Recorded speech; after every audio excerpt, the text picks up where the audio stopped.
Welcome to Nerds at Church, a podcast about nerdery and the Bible.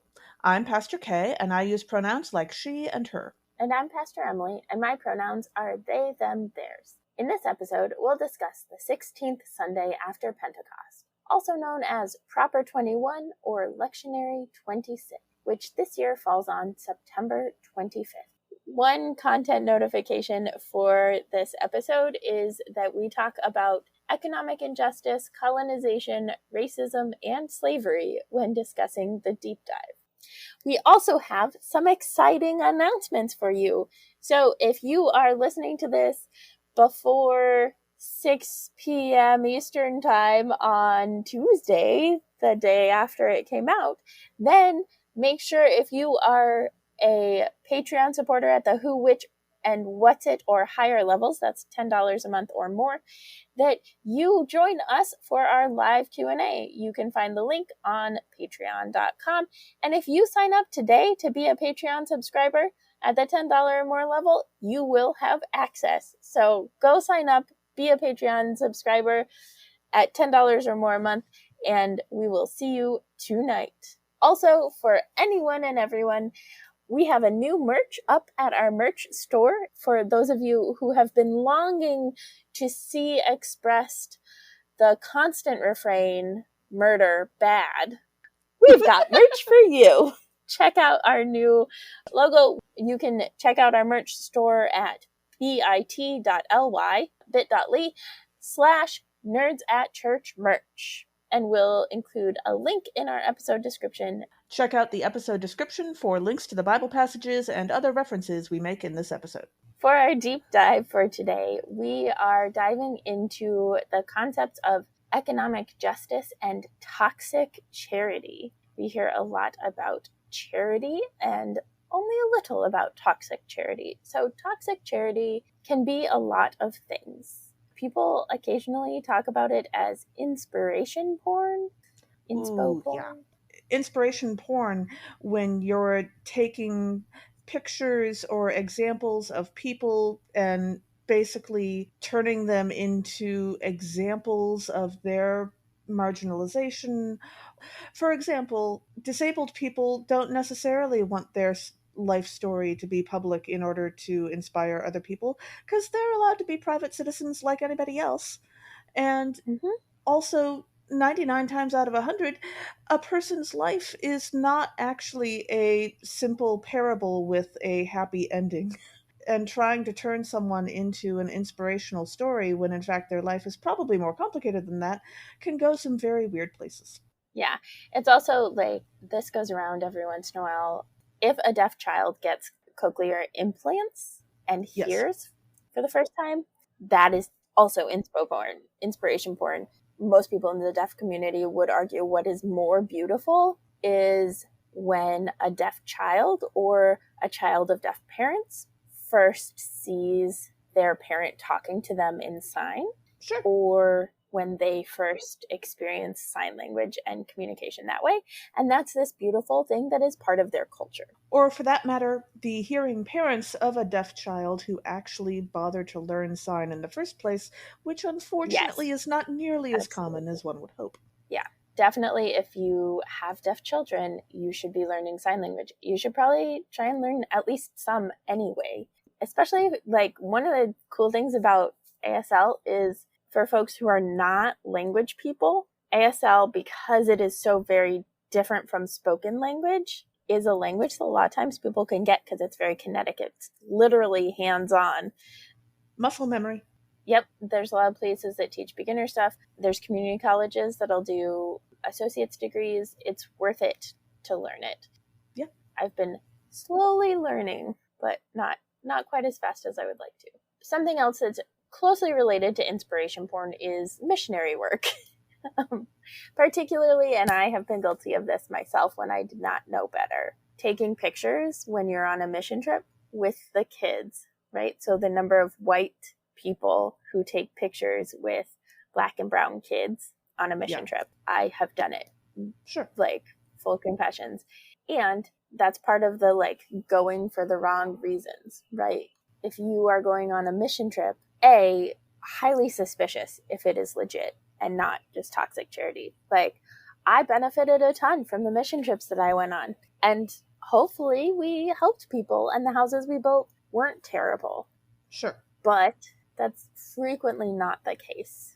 And it's complicated, right? We want people to go to new places and learn new things, but you can't just be like, oh, I'm going to go do this good thing for them, and then I feel good about it. Like, Yeah. Are you actually benefiting the community? Are you actually benefiting that person or that family? Do they need that better house? How does that impact their relationship with their neighbors if they have a fancy house and other people don't? Are you actually qualified to build a house? Yeah.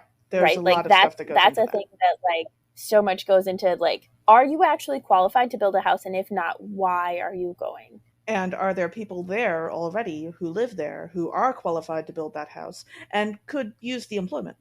Mm-hmm. Yeah. A lot of the times, toxic charity will make the person doing the charity feel good about themselves, right? It Right. makes us feel good to go build a house to help people.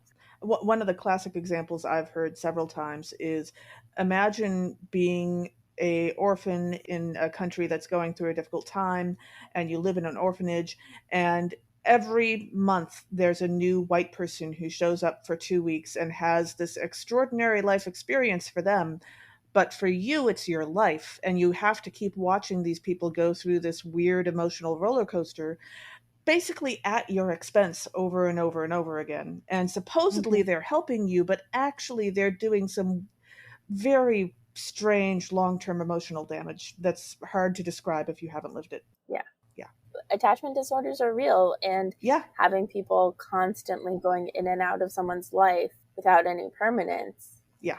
is part of what leads to that. Devastating. Yeah. Yeah. And that's part of the like, it doesn't necessarily last, right? Like, I have done stuff and I am fairly confident that I was forgotten about within a week, right? Sure. Or a month or whatever.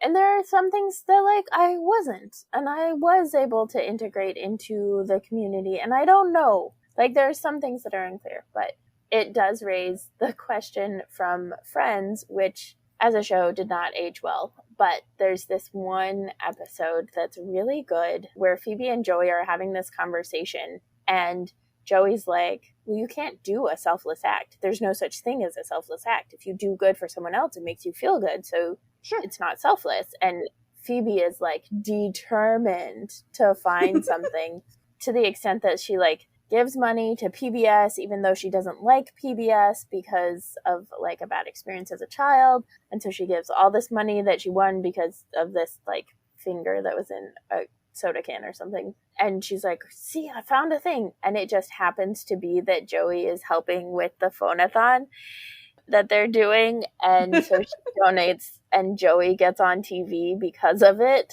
She didn't intend this, but Joey gets on TV because of it.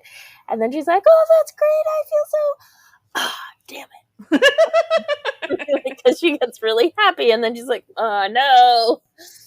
So Yeah. it is not that you have to feel bad about doing good for others, but it is important who is centered. And we'll get into this more as we like dive into economic justice.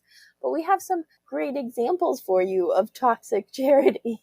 Because Sure. why not? And, like, for the record, we are not trying to discourage you from helping people. That is not our goal here. Our goal is to encourage you to ask good questions about how you're helping people, how that help will last, and what the both short and long-term effects are of what you're doing. For example, after Hurricane Katrina, Brad Pitt and several other major stars got together to put together a housing project in the New Orleans area. And it was a very exciting project for a while there. Ellen DeGeneres did a big party as an unveiling of the thing. They made the houses very affordable for people to buy. They were not given away.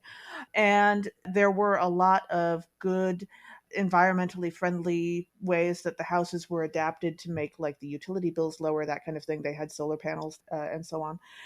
As it turns out, the houses were built by architects from various other parts of the world, not New Orleans, not familiar with New Orleans climate or weather. And if you're living in New Orleans, which gets a lot of rain constantly, especially in the rainy Mhm. season, you really want to have, It was that, like, gutters the disaster was, after all, a about hurricane. rain. Yes. And these houses did not have gutters. They had flat roofs that couldn't handle the rain. They were not built with mold resistant materials. There were several good things about these houses, but there were also several things that meant that they almost immediately started falling apart. Several of the Mhm. houses were have been torn down in the years since. The charity that built the houses originally, which was called Make It Right, has disbanded entirely and stopped answering phone calls, Oof.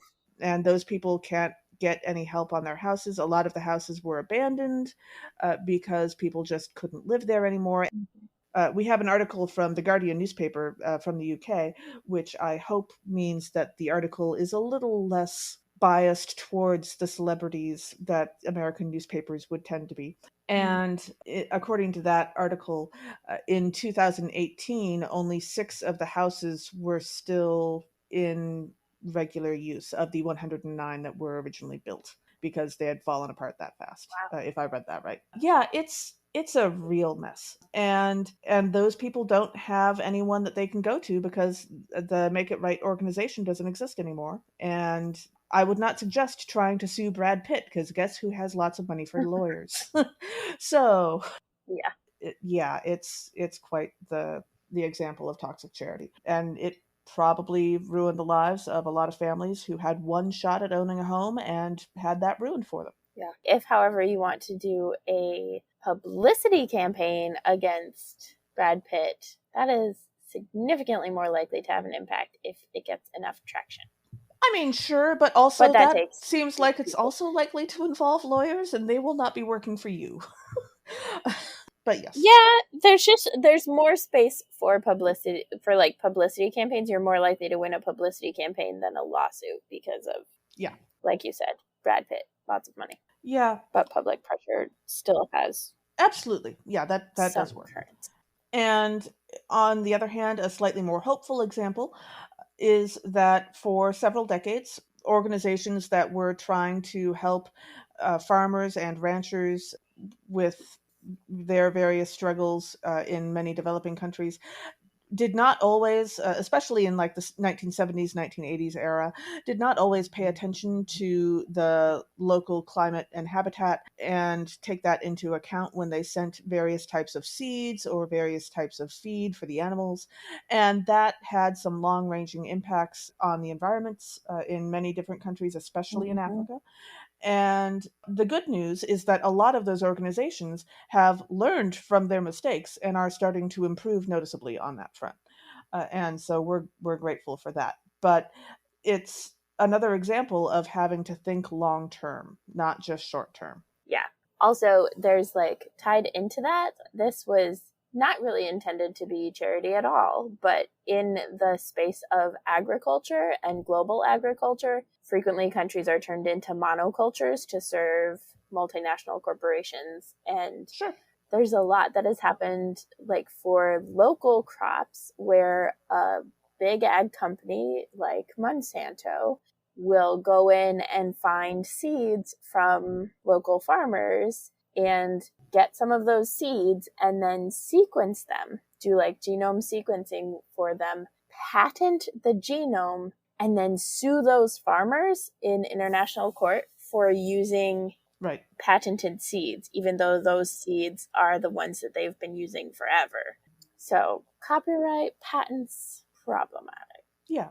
Also, Operation Christmas Child. It is Yeah. very Yeah. nearly Gracious. a golden calf for some congregations. It is horrible. So, part of the way that it is toxic is A, you fill a shoebox with crap. You fill a Yeah. shoebox with junk from the dollar store almost every time. So, you're contributing to waste because the stuff is not great and it's usually plastic and made terribly and cheap. So, you're doing the wasteful stuff in buying it, you're doing the wasteful stuff in sending it there. And the kids usually have to like sit through a whole Bible study or have to like profess a certain type of faith. all sorts of really terrible things. If you are doing something and you are requiring people to listen to you talk about God or faith, that is toxic charity. Particularly because a lot of these boxes are sent to areas that are not majority Christian. They Mm-hmm. are intentionally encouraging children to renounce their own faith in favor of some usually very specific version of Christianity, Mm-hmm. in order to receive these boxes of toys. And then, of course, the toys are also terrible quality, but the kids want them anyway because they're kids. And it creates a really toxic environment. Yeah, don't do it. Just don't do it. Yeah. And then again, also in terms of long term thinking, one of the more famous charities in the world is the Gates Foundation, founded by Bill and Melinda Gates and also helped run by Warren Buffett. And they do a lot of work in Mm-hmm. public health.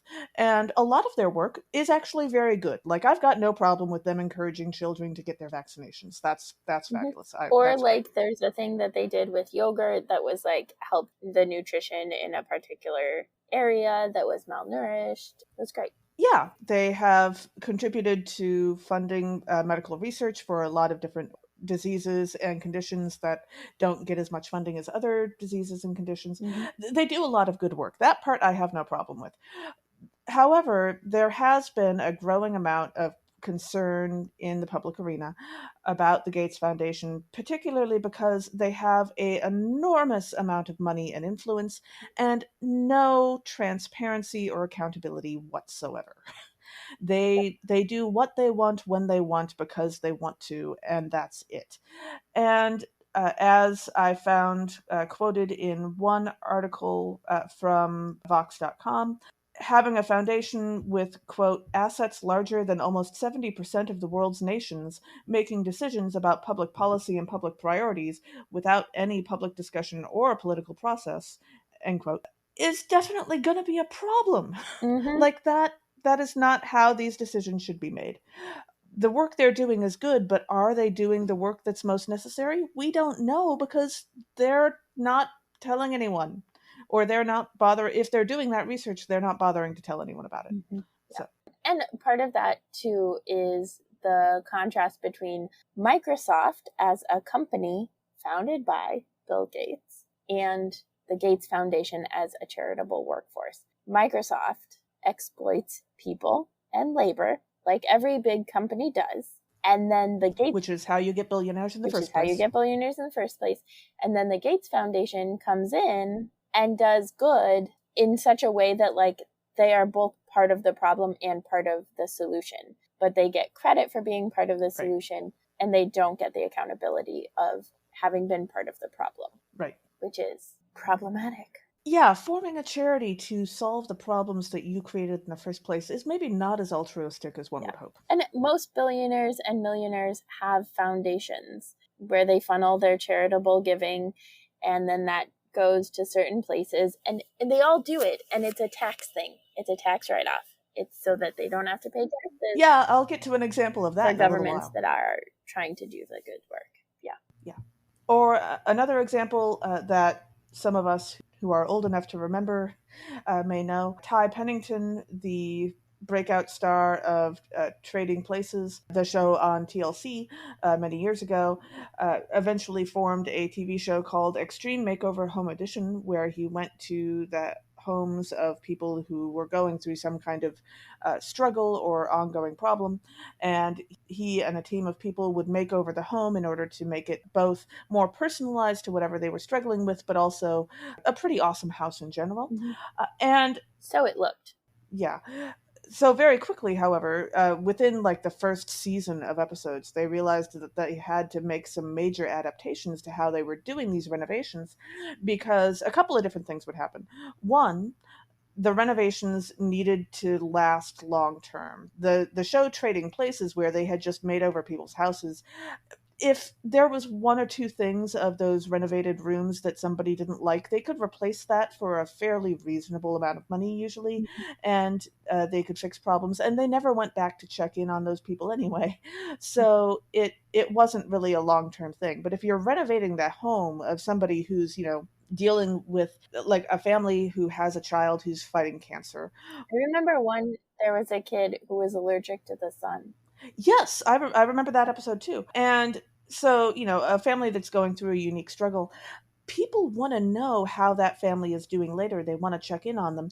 And if you built the house and it turns out that, some aspects of the renovations you did were not made to last and started breaking down within a few months of you leaving, that's not going to be great publicity for your show. And for that matter, it's going to be even worse publicity if it turns out that the renovations you made all of the utility costs of the house skyrocket, and the family had to actually sell the house and move out because they couldn't afford the utility bills, which is the most famous example, most well known example from that show, I think, of what they had to learn pretty quickly. And so that show actually had to do a lot of work in terms of thinking through the long term impact of their work. And it's a fairly decent example of how you can take something that starts out toxic because you weren't thinking about it and turn it into something that does better work. Yeah. Because in their later seasons, they did manage to address lots of those problems. My dad used to rant all the time whenever those were on TV because he's an engineer, a civil engineer, and so he knows how to build things. Sure. So he would look at them, and like you mentioned at the beginning, right, a lot of the changes are very superficial, right? They cover things up, they make things look good, but it's almost never made like quality work, quality craftsmanship.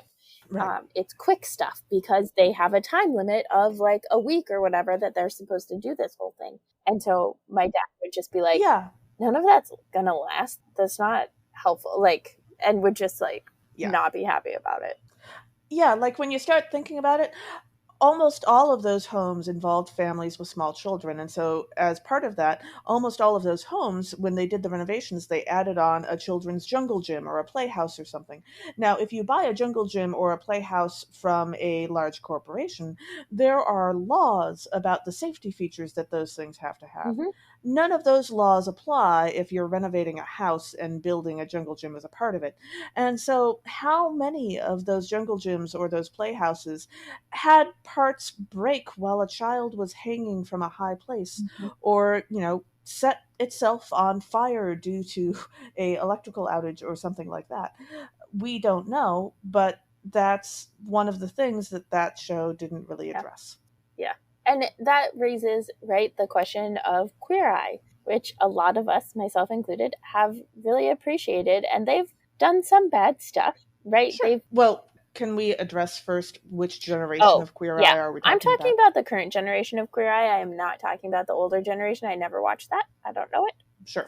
But as a show that is majority white people, at least in the cast, it's very light-skinned cast for the most part, but also I'm pretty sure the like crew and producers and all of them are majority white people, right? Like there's some racism that happened, some anti-Indigenous comments that were made, but also there's this question of what are they actually doing? Like most of the people that they go to are basically dealing with capitalism. Like their problem is capitalism itself.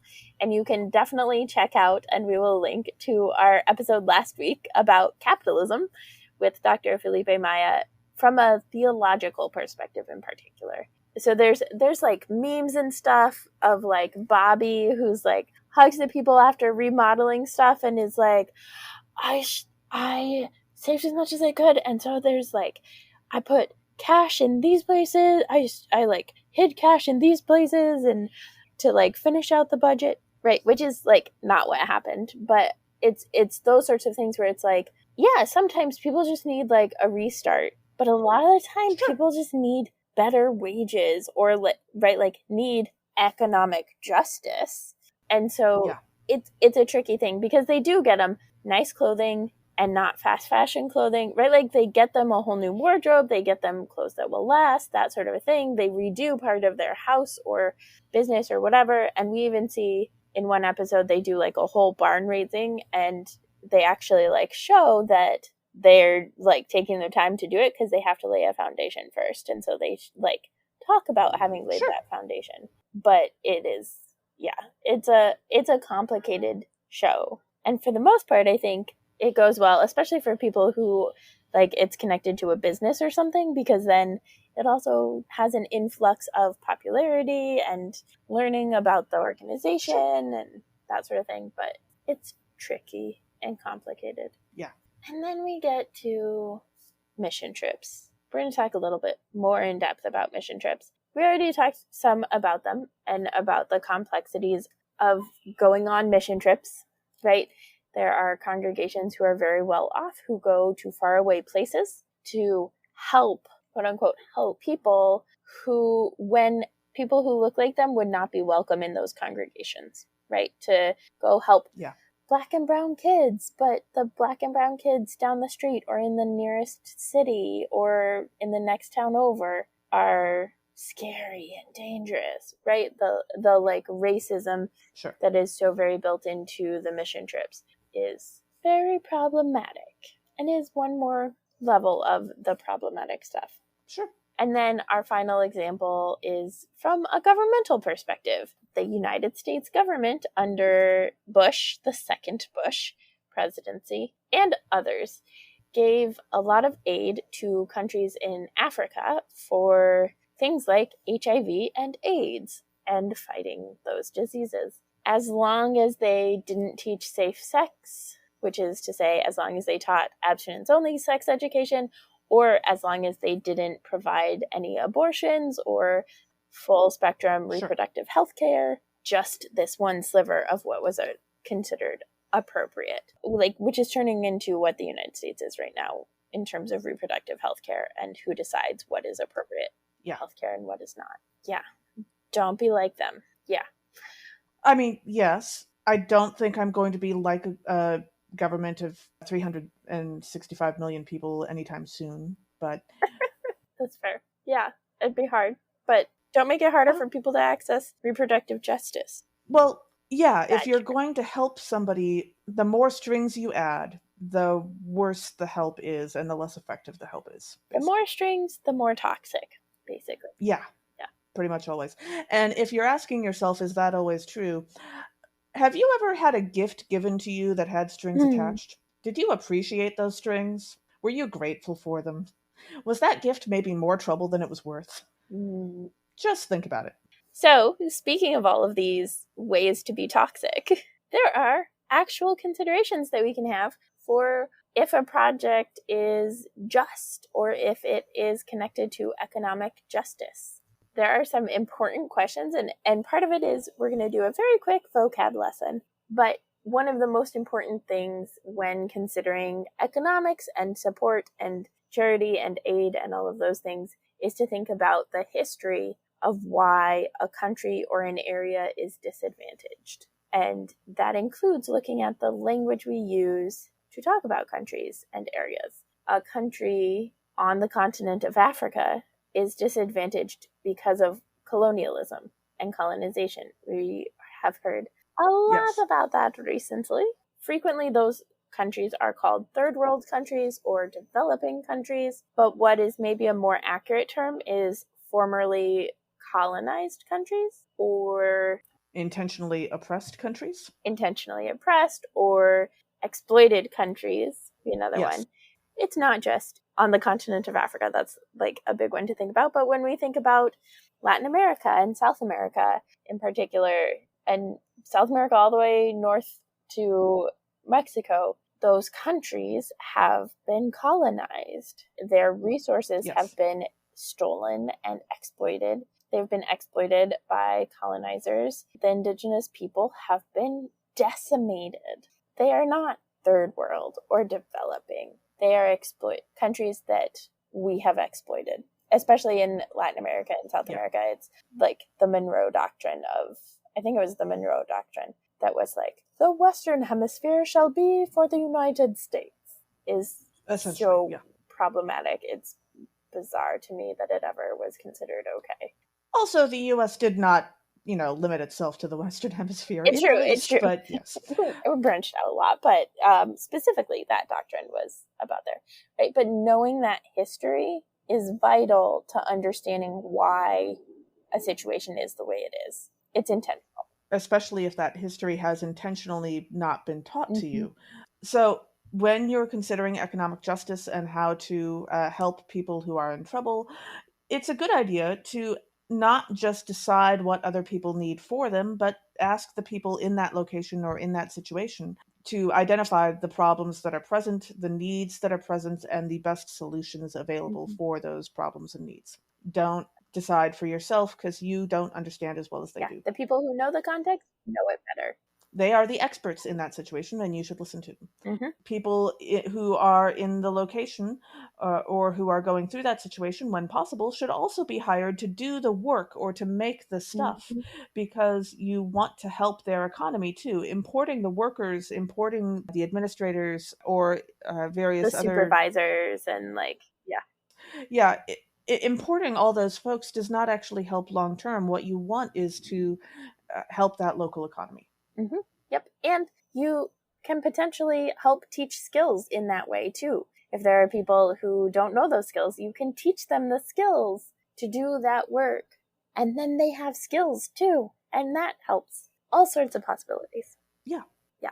And then, so we were having some trouble coming up with some models of economic justice. And then once we got started, it was pretty quick. But one of the people to check out is Muhammad Yunus, who received a Nobel Peace Prize along with his bank, which is a cooperative bank owned by those who are borrowers who do microloans. And he came up, I don't know if he came up, but he popularized the social business model. And what that is a business model within the structures of capitalism that dominate, but one that says instead of the only measure of profit is how much money is made, it instead says the measure of profit is how it benefits the community. And so Yes. the financial profit goes into development for the community, or if it's people who have plenty of money in particular, like that money doesn't just go to profit margins, but it goes into the community. If it's people within the community, it is a kind of we all rise together, right? Increasing someone's Sure. profit in that sense helps them be able to spend money on other people in the community and that sort of a thing. But it's to say the benefit to people and community and the environment is actually how we measure if a business is good and profitable. Sure. Awesome. Also, there are a bunch of universal basic income projects that are happening right now. I just recently heard about one happening in Des Moines. A lot of places have kind of started doing some pilot projects during the pandemic. I wish we all had. All of them have been proven to be very effective.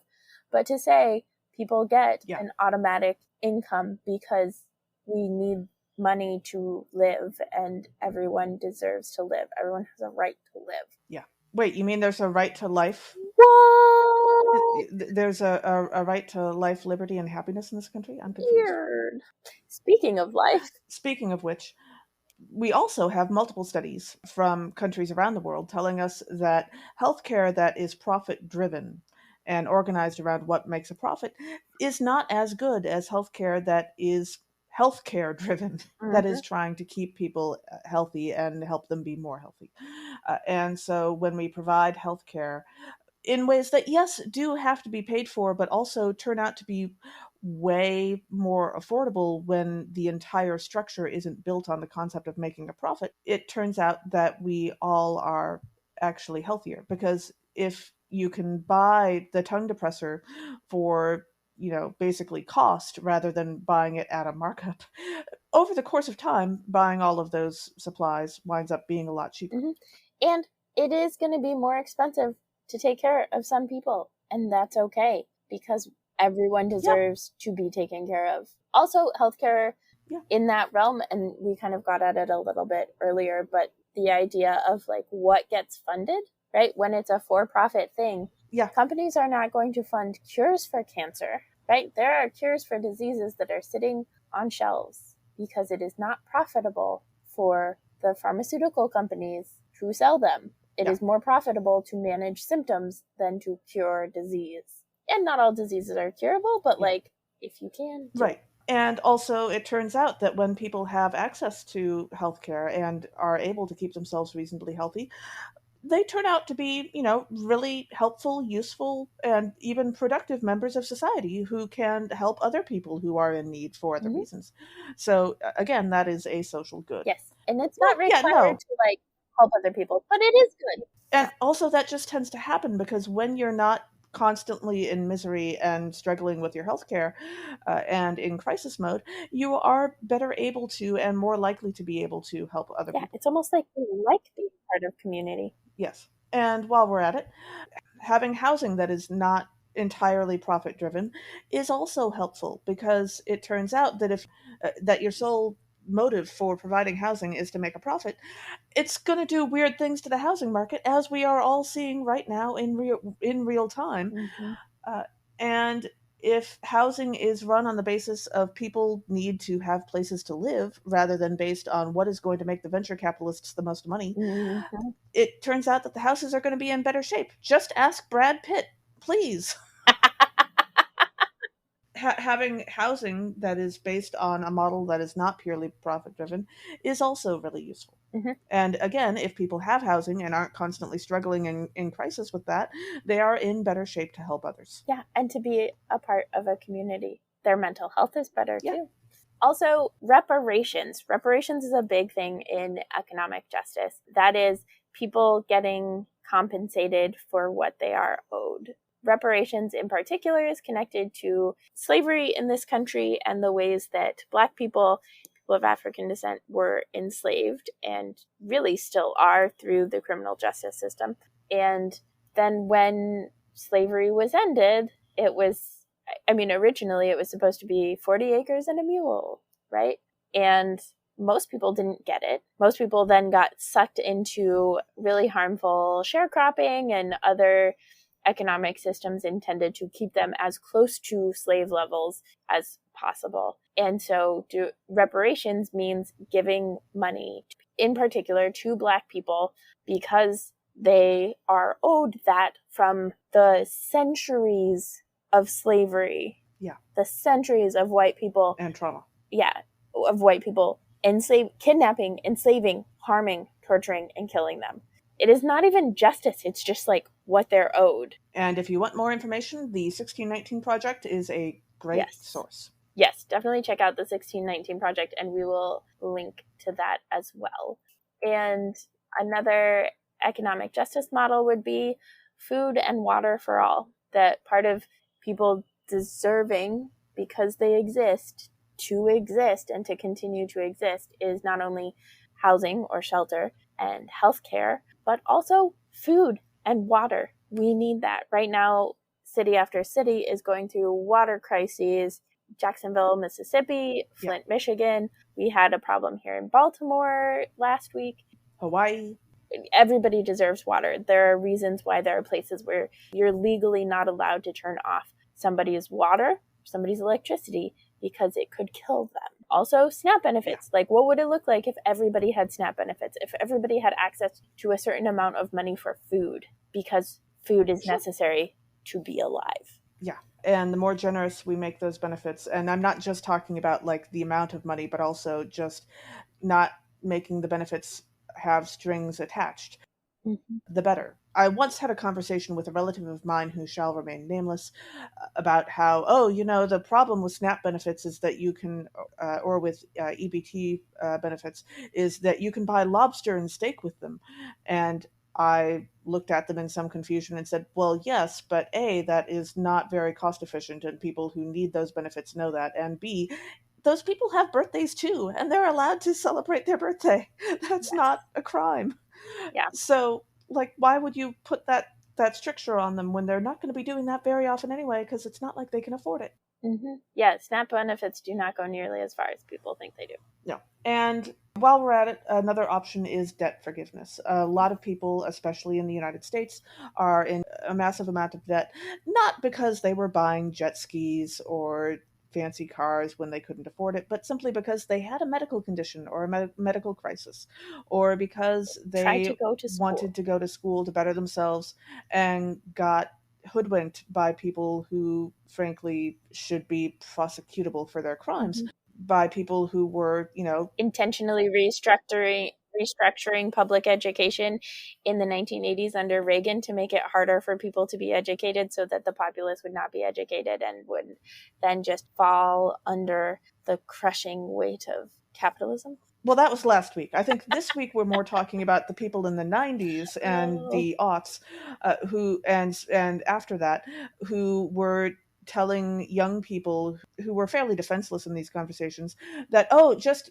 keep taking out more student loans. You'll be able to pay them off later and you'll be able to live high at the moment, and it'll be great. And not, talking about the interest rates on these loans, that kind of thing. And so various types of debt forgiveness, especially though, I really want to emphasize the medical debt. Cancer should not wipe out the life savings of an entire family for generations. That's not how the world should work, and I think we can all agree on that. Student debt and medical debt, if those two were wiped clean, would have huge impact on the positive impact on the economy, but also in terms of the structures of racism that have impacted people, that have negatively impacted people of color, especially Black people and Black women in particular. Also, debt forgiveness for countries that have been colonized and exploited, and then their economies have been flipped and all of that stuff, and they're stuck in debt to countries and to the World Trade Organization, all sorts of the WHO. Like,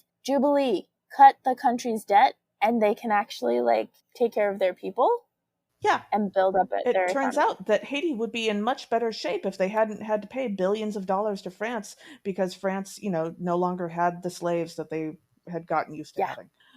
Which, Haiti shouldn't have had to pay that back in the first place, because slavery is evil. It's not complicated. Now, I realize that many of the examples of toxic or non-toxic charity that we've given already are somewhat unclear on various axes. The world is a complicated place. But also, there are some examples of people trying to do charity that we just kind of want to keep an eye on, because we're not really clear how this is going to work out long term yet. For example, Mackenzie Scott, who had the good sense to divorce Jeff Bezos, has become famous in recent years, since the divorce, for giving away massive amounts of money to different charities and causes. And for the most part, as far as I'm aware, the places that she has given that money have made enormous amounts of difference in the world. They've been to organizations that maybe weren't quite ready for that amount of money, but those organizations did have good levels of transparency and accountability, and it just took them a little longer to figure out how to use all that money than they originally expected in a few cases. That's fine. And Melinda Gates, now that she is divorced from Bill Gates, has also shown some interest in doing similar things. Again, like the Gates Foundation, this is a case of the work that they're doing is good, but also there needs to be some conversation about transparency, accountability, the decision-making process, all of that. Because when you've got an enormous amount of money going out into the world with no conversation at all, that can lead to some very strange things, as we've discovered previously. Or even more recently in the news, in the last few days, the owner of the company Patagonia has given away the company, essentially, is the way that the headlines keep reading. Actually, it turns out that what's going on is that he is going to be giving a lot of money to climate causes, in a good way, it sounds like, but also it just so happens that he will avoid a $700 million tax bill, and also avoid his kids having to pay a 40% inheritance tax when they inherit the company. So, there's stuff going in several different directions there, and not all of it is being thoroughly reported, but we do have a link to, I am so sorry, Bloomberg.com, because, while Mike Bloomberg himself may not be great, actually Bloomberg.com does sometimes do decent reporting. And they have a further explanation of some of the ongoing issues with that situation. And one thing I will say that is hard to conceptualize is when it comes to economics, and especially when it comes to millionaires and billionaires donating money. Like Mackenzie Scott, great, I'm glad she's donating money. Her net worth is more than when she started giving the money away, right? To say I'm giving $1 million to something, to me or Kay and almost certainly all of our listeners, that's unfathomable. But to a lot of them, it's like $1 to us. right? It's not actually Yeah. a high percentage of their net worth or their income. So that's another thing to pay attention to when especially when we're lifting up famous and rich people for the charity that they are doing. Yeah. So, all of this information, what do we do with it? We have some questions to ask yourself when you are considering what you're going to do with your time, resources, and people. Yeah. So those questions to ask about what should we do next include, what is the history? What is the history of the problem you're trying to address and the area where you're trying to address it, and who has been involved? Who has the power in this situation? Who is the one that's not vulnerable in this situation and who will come out of this situation smelling like roses almost certainly no matter what? And therefore, how should you treat that person or organization a little differently than the way you would treat someone who is more vulnerable? And who is making the decisions in this process? Who is deciding what should be done and why, and how long term the benefits should be and why, and who should be affected by this charity and why? And is this group or organization or person who's making these decisions the right person to be making the decisions to give the most help and help in the best way Mm-hmm. possible? And whose voice is missing? Whose voice are you not hearing? Especially if it is someone who is local, if it is the local voice, the most impacted voice, and you're not hearing them, that's something to make sure you're paying attention to, and to make sure you know how money is attached to all of these questions, right? How does money relate to all of these questions? Yeah. And also, how are you in relationship with the people who are going through the situation, who have the problem, who are in the area? How is it relationship? And relationship means long term, not in and out. But how is it a sustaining relationship or a sustainable relationship? And how are the upstream issues getting addressed, right?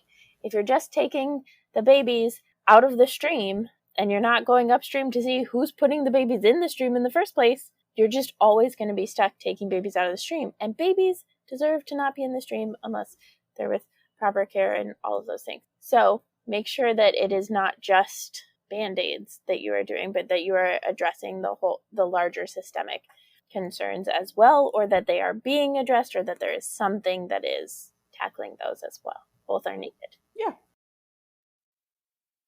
So, as we jump into the readings for this episode, our first reading is from Amos chapter 6, verse 1a, and verses 4 through 7. Amos tells the people of Israel that the wealthy who have been extravagantly self indulgent instead of helping the poor will be the first to go into exile. So, one of the themes in this passage is self indulgence. And it wouldn't be a conversation about self indulgence if we didn't bring up Hunger Games and the people of the capital, who, at the party that they throw for the victors, when it's Katniss and Peeta, literally drink something to throw up so that they can keep on eating. Self indulgence at its finest, folks. Which I believe is a thing that the author stole from ancient Rome, actually. Oh, really? Yeah. Okay. And then as we dive into the verses, in verse 4, we read, "Alas for those who lie on beds of ivory and lounge on their couches and eat lambs from the flock and calves from the stall." And I was thinking about this and rewrote it a little bit to be, "Alas for those who buy art of elephant tusks and blood diamonds and send themselves into space for fun, and eat pangolin fetus soup and dolphin from their pods." All of these things actually happen. Oh, yeah. And you can check out, there's an article that we'll link to of like endangered species that are also considered food or delicacies. Yeah. On a slightly less depressing note, I read that same verse and I realized that to modern ears, beds of ivory don't necessarily sound very comfy, although historically speaking, several civilizations have slept on hard surfaces, and it's kind of a matter of what you're used Mm-hmm. to, I think, from what I understand, unless you have very specific back issues. Because in some cases, a truly hard surface for your bed can be good for you. But also in the game Skyrim, there is a whole city, Markarth, that was built by a previous civilization, that all the beds there are made out of Huh. stone. And those folks actually do seem pretty well rested as you go through the city. In your fake computer game? Yes, Ooh, okay, they seem just fine. checking. Well, and the reason why I can tell that they seem well rested is that there is another city that is having issues with nightmares of long-term Ooh, residents, and those people are not well rested, and they are grumpy until you help them. gotcha. So Do they have beds of stone? no, but they do live in basically a place that seems to be in the middle of a constant blizzard 24 hours a Oh, day. hmm. So, like, they have their own That issues. sounds quite delightful, actually, Dawnstar. but okay. The blizzard part. I love snow. Not if you're living in a house made of wood and straw. Oh, yeah, that would be awful. That'd be so cold. Yeah, yeah, they don't have a lot of money Gotcha. in that town. But and then in verse 5 we read, who sing idle songs to the sound of the harp and, like David, improvise on instruments of music. I'm going to take a shot in the dark here that this verse is not actually saying that Miles Davis and other jazz musicians are like bad people for the sake of improvising on musical instruments, but rather that those who ignore their actual real life Mhm. responsibilities in favor of idleness and, therefore improvising on musical instruments are not doing good Yeah. things. And it wouldn't surprise me a bit to hear that David did ignore his real life responsibilities in favor of noodling around on I his mean, he lyre or did. harp. He So, made military decisions based on who he wanted to have sex who he with. wanted to sleep with? Yeah, so that's Yeah. not necessarily, yeah. And then in verse 7, we read, therefore they shall now be the first to go into exile, and the revelry of the loungers shall pass away. I was thinking about this, and in the show Westworld, which I am still in the middle of, not through, the AI finally gets to think for itself, like after generations and like 60, 70, 80 years or so. I don't know exactly how long of like dying every day and being reborn. It finally evolves to such a place that it gets to think for itself.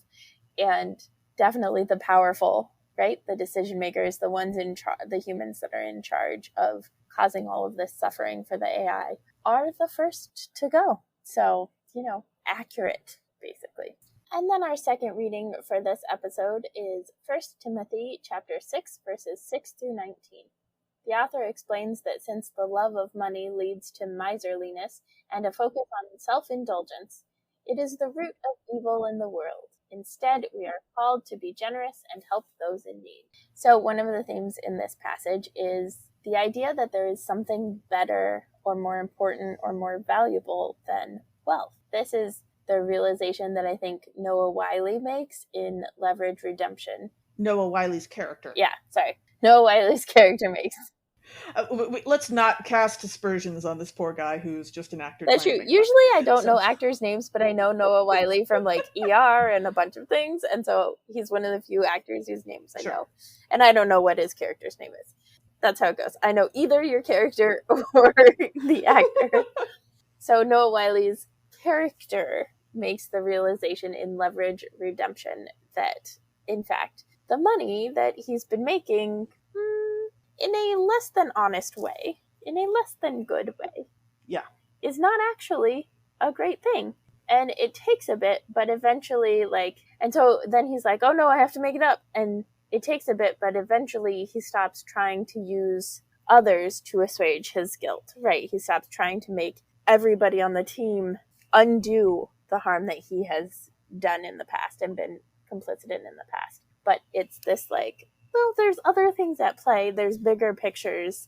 It's not all about me. Yeah. Kind of thing. Yeah, absolutely. And then in verse 7, we read, for we brought nothing into the world so that we can take nothing out of it, which reminded me of, so there is a tradition or an interpretation, I don't know, a story that goes that the first and last breath that we ever breathe is the proper name for God. And I have not heard that one. Yeah, it's a Jewish, right, that you breathe in and you breathe out.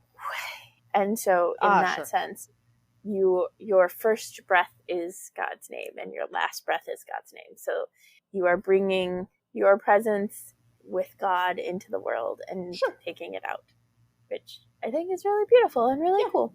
And then in verse 10, we read, "For the love of money is a root of all kinds of evil. And in their eagerness to be rich, some have wandered away from the faith and pierced themselves with many pains."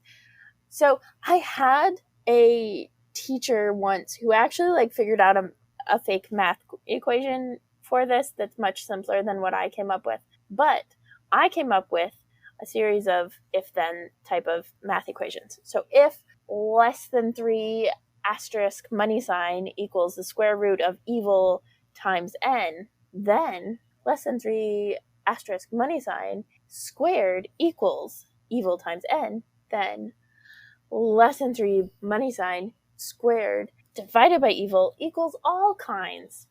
And less than 3 squared times money squared equals evil times n being all kinds. Then less than 3 squared equals evil times n divided by money squared. Then less than 3 equals the square root of evil times n divided by money. So love is the root of all kinds of evil divided by money? See, I like this better than the version that a high school classmate of mine tried to come up with one day that started with "women demand time and money, and therefore women are the root of all evil." Which, That might have been the yeah, joke. this is much less misogynistic.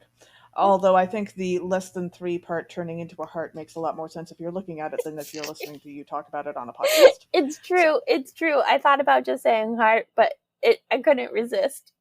Hashtag right. I love math. And then in verse 13a, we read, "In the presence of God who gives life to all things." So I'm going to assume that the author means that God gives life to all things that, have life, and not that God also gives life to all the inanimate objects as well. What about invisible friends? Snuffleupagus? Well, invisible friends are not inanimate objects to begin with, That that we we know know of. of. Because if God gives life to inanimate objects, then I have some apologies to make. Um, I'm just saying. I don't think my dishes would like going through the dishwasher, even though I love it when they go through the dishwasher. And No. this reminds me of in NADPod, Not Another D&D Podcast, which is a podcast about D&D for grown-ups. There was one campaign where a character temporarily brought a spoon to life who was named Spoony. And Spoony was great fun, but also that's probably not what God is up to for the most part. I'm just saying. Yeah. As you were saying that, I was thinking of Hobart, which was the dishwasher at camp. And we definitely would change part of Hobart's name. We'd put masking tape up and finish the name in all sorts of funny ways, especially thematic with the Sure. whatever the day or theme was at camp. It was great. I like Spoonie though. I'm a fan. Okay. I would like a Yeah. Spoonie, please. Yeah. In verse 16, we read, "It is he alone who has immortality and dwells in unapproachable light, whom no one has ever seen or can see. To him be honor and eternal dominion. Amen." So it's not terribly clear if this verse is talking about Jesus or God. It's True. probably one of them, but you're not entirely sure which one the author is talking about. But either way, let's be honest, the author is wrong, okay? Poetic language is great for a lot of things, but you don't actually need to let it drag you into full-on lying, because people have seen Jesus. And also, well, Jesus's immortality is like a conversation topic because Jesus did die. So Right. that is a thing that Yeah. happened. And Jesus said that people who have seen Jesus. Yeah. And also, people have seen God because don't forget the pillar of fire or the pillar of cloud. And for that matter, all sorts of other times when people have seen God. So either way, the Mhm. author is wrong. And don't let poetic language drive you to actually lie, is my point. In the Young Wizard series by Diane Duane, wizards have to be extra careful of what they're saying and exactly how they say it when they are using the magical speech, that is speech with a capital S, because when they speak in that language, if they say something that isn't true, it becomes true. And that can be a problem. If you call someone a name in the speech, they could become that thing.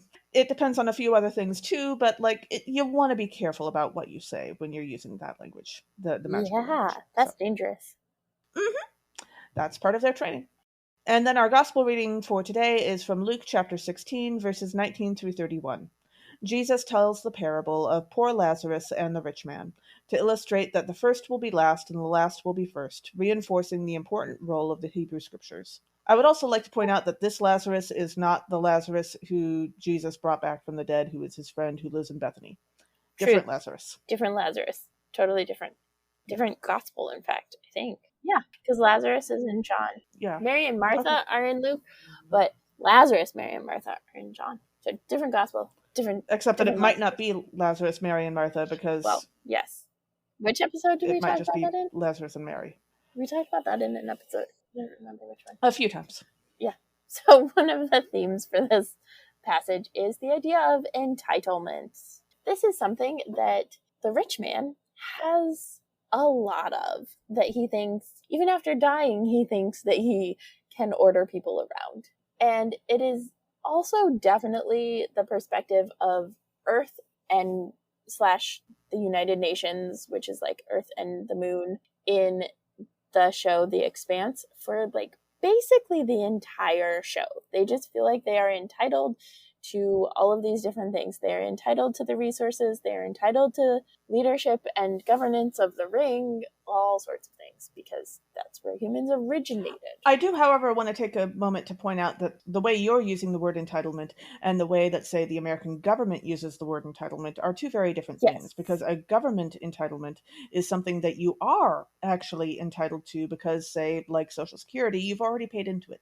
Yes. So entitlements in a governmental sense are very different. Everyone should be entitled to food and benefits and those sorts of things. We don't have enough of those kinds of entitlements. I'm talking about the entitled jerks. Yes. So in verse 19, we read, "There was a rich man who was dressed in purple and fine linen, and who feasted sumptuously every day." So purple cloth in biblical times was a sign of great wealth, which you may have heard of before, but I'd like to get into a little more detail about it. The reason for that is because the dye, which was called Tyrian purple or Phoenician purple, was made from an extract of a particular kind of tiny sea snail.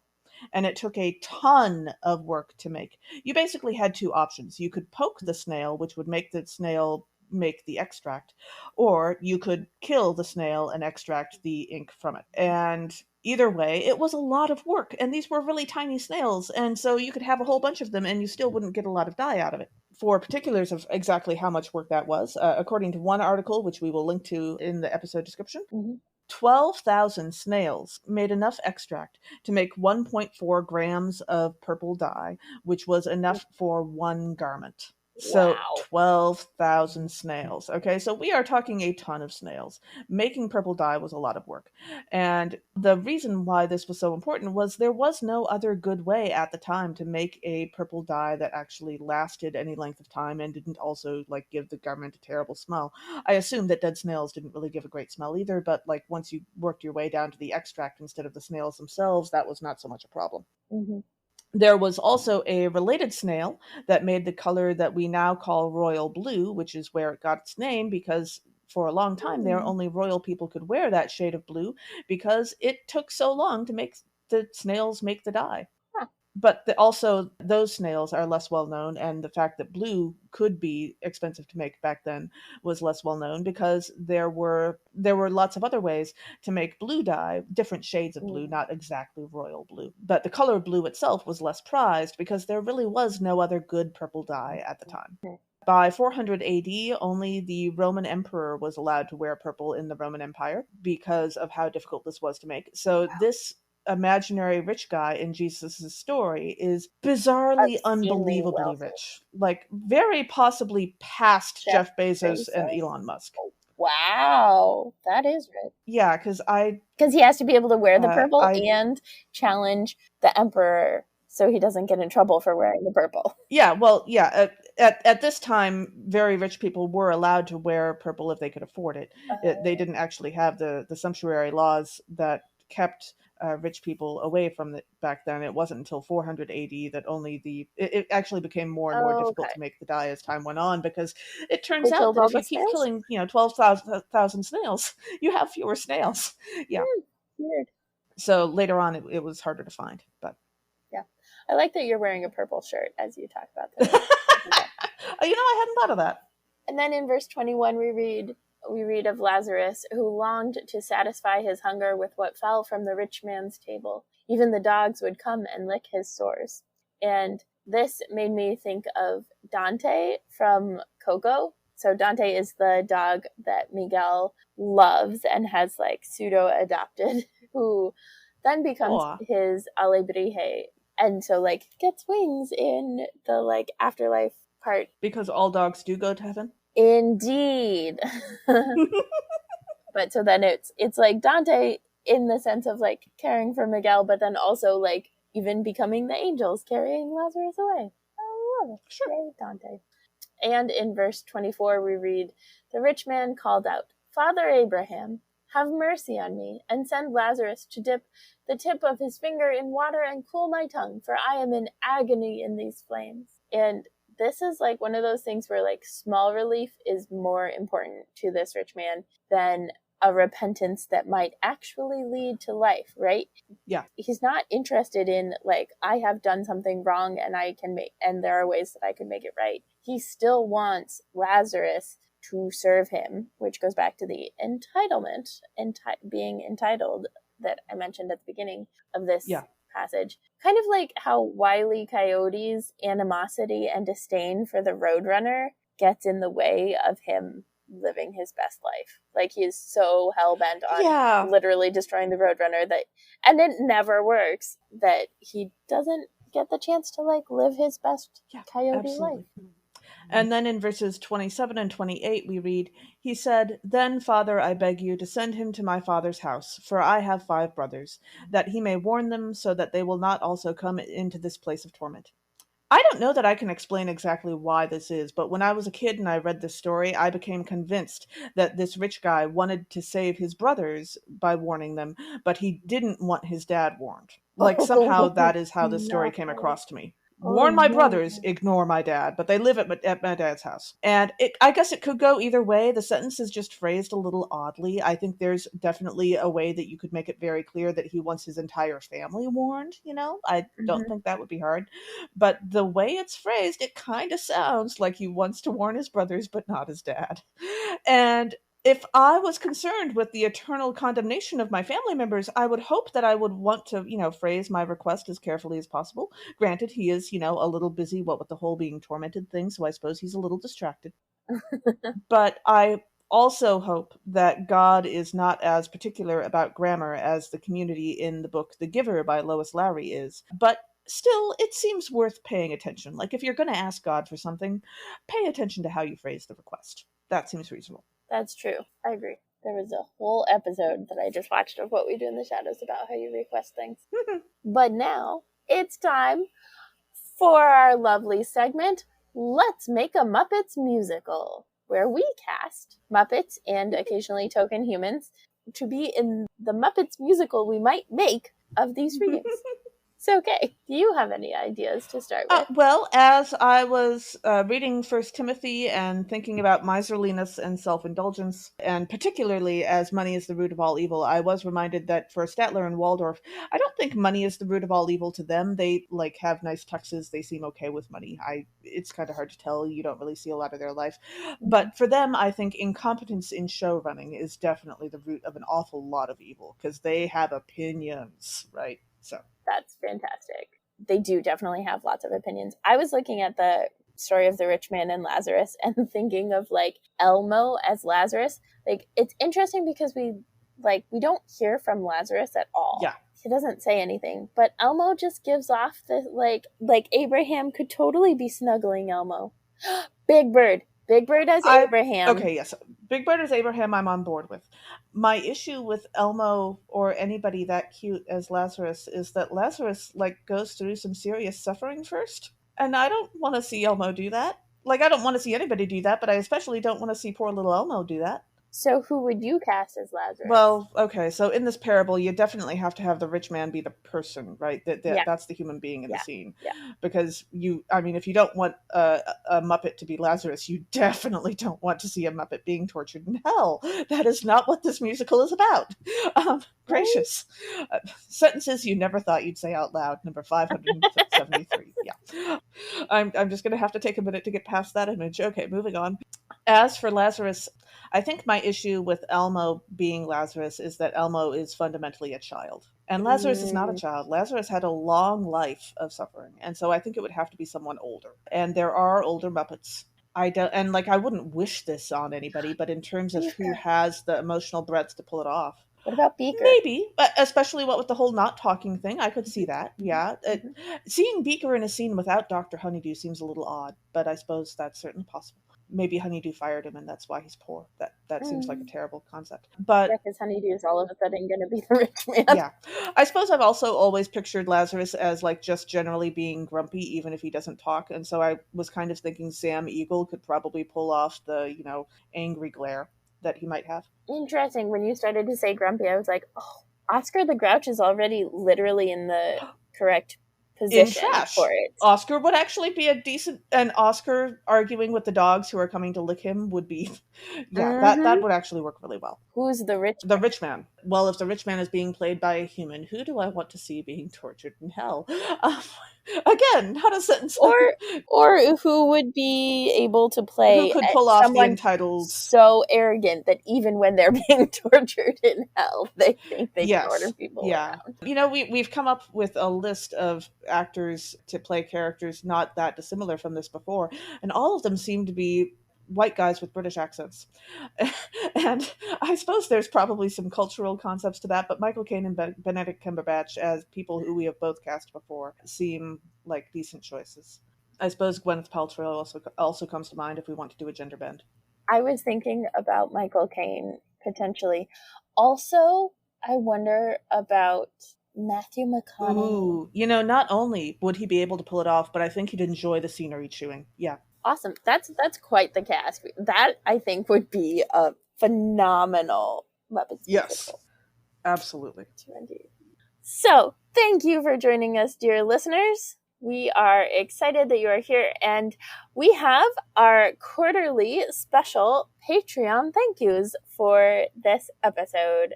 We're a little bit late because I misread something / forgot about something, but we're here, and that's the important thing. So, a big Patreon Nerds at Church thank you to our supporters, Bridget Watley, Pace Warfield, Erin Holmgren, Lori Kaiser Boswell, Polly Festa, Jules and Claire Acklow, Lowell Chilton. Thank you so much. We could not be and do Nerds at Church the way we do without you. And if you would like to join up, we will let you know how momentarily. Thanks for joining us. Catch us next time when we'll discuss nerdery connections to the scripture readings for the 17th Sunday after Pentecost.